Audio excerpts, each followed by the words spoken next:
It's October 10th, 2013. This is Pocket Gamer to show you what's new, exciting, noteworthy on the App Store this week, with hands-on video impressions of all the new iPhone and iPad games. Let's take a look.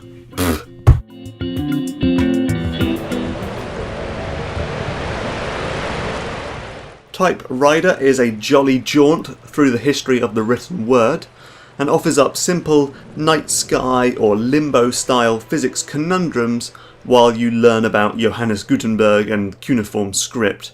And that word stuff is not just an interesting backdrop, the obstacles and traps are linked to the current history lesson, so you'll meet a giant letterpress that aims to squish you and movable type tiles that fall like dominoes. It's a fun game and it's surprisingly educational.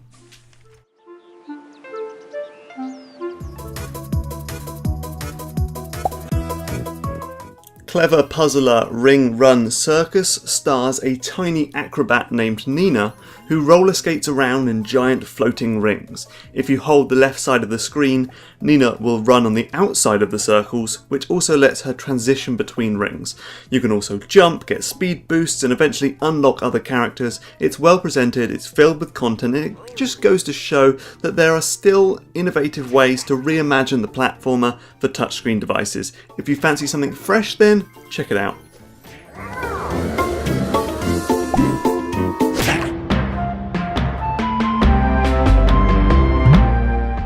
Why would you buy Pokemon X and Y this week when you could get this new monster hunting RPG from Forsaken Media? It's got randomly generated roguelike levels, you can customize your crew of hideous critters, fight wild animals, enter a Colosseum duel. It might be because the graphics are kind of bad, it's packed with in-app purchases, the controls suck, and the writing is a bit poor. Pokemon it is then. Fickle, sire. It seems do not despair, my lord.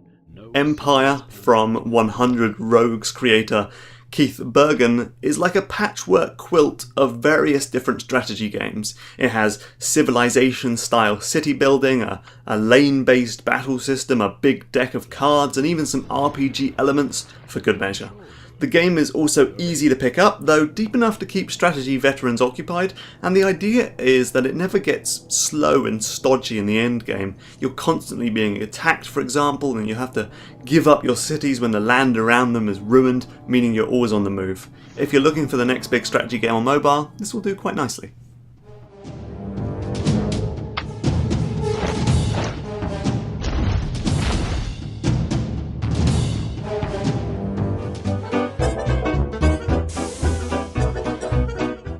Steampunk Tower is a new tower defense game. Wait, come back.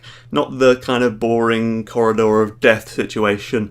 This time you are outfitting a central skyscraper with extra weapons, like Lucky Frame's Bad Hotel. You will then use your towering gun turret to destroy steampunk tanks and helicopters. It's all very touchy-feely as you can reconfigure your tower in real time. Maybe you want to focus on different directions or make your guns upgrade or reload. This means it's never boring like a typical tower defense game where you can just sit back and watch it happen, but it does mean it's a little bit fiddly on iPhone, better on iPad. It's definitely good fun, but expect to see a lot of in-app purchases and grinding because it is, after all, published by Chilingo.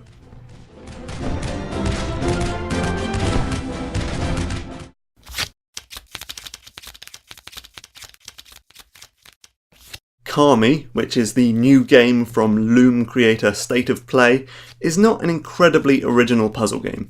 You are presented with a colourful pattern and your goal is to systematically recolour each section until the whole screen is just one colour. It means making judicious use of taps, thinking several moves ahead and formulating a clever plan. It's definitely fun, but we've played it all before. What makes it really stand out though is the beautiful presentation. Everything is made from paper, new colours eat through the old like a crazy virus, and completed levels fold into a pleasing origami shape. Lovely stuff.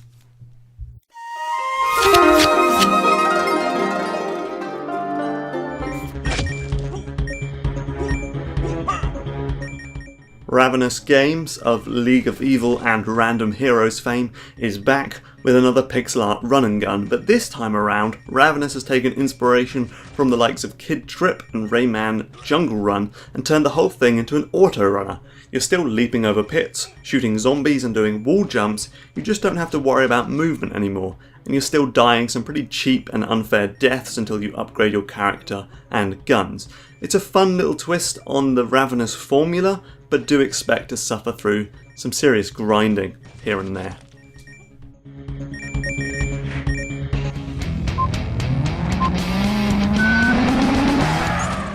Drift Mania is all about drifting, funnily enough. The entire game is focused on that thrilling feeling of snapping your boot out into the road and careening around a corner at rather dangerous speeds. It's fun, though when you're not drifting around corners and just trying to drive, it feels less like steering a car and more like trying to steer a hockey puck. It's filled with stuff to do though, including a multiplayer mode and the option to upgrade your car with armfuls of performance boosts. If this looks like the sort of game you like, you'll probably like it.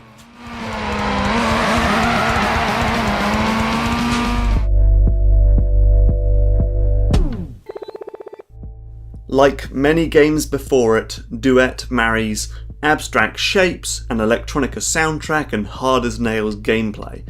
But while the aesthetic is going to be familiar to anyone who's played Super Hexagon or Pivot, the gameplay is all new. You control two balls, one red and one blue, which are linked together by a giant ring.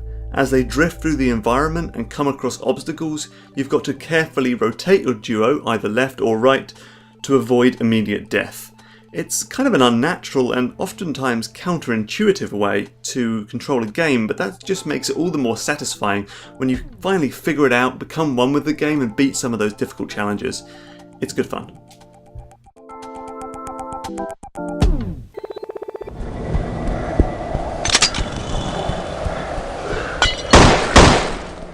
Escape from Doom is last year's Into the Dead. Remember that claustrophobic first-person endless runner?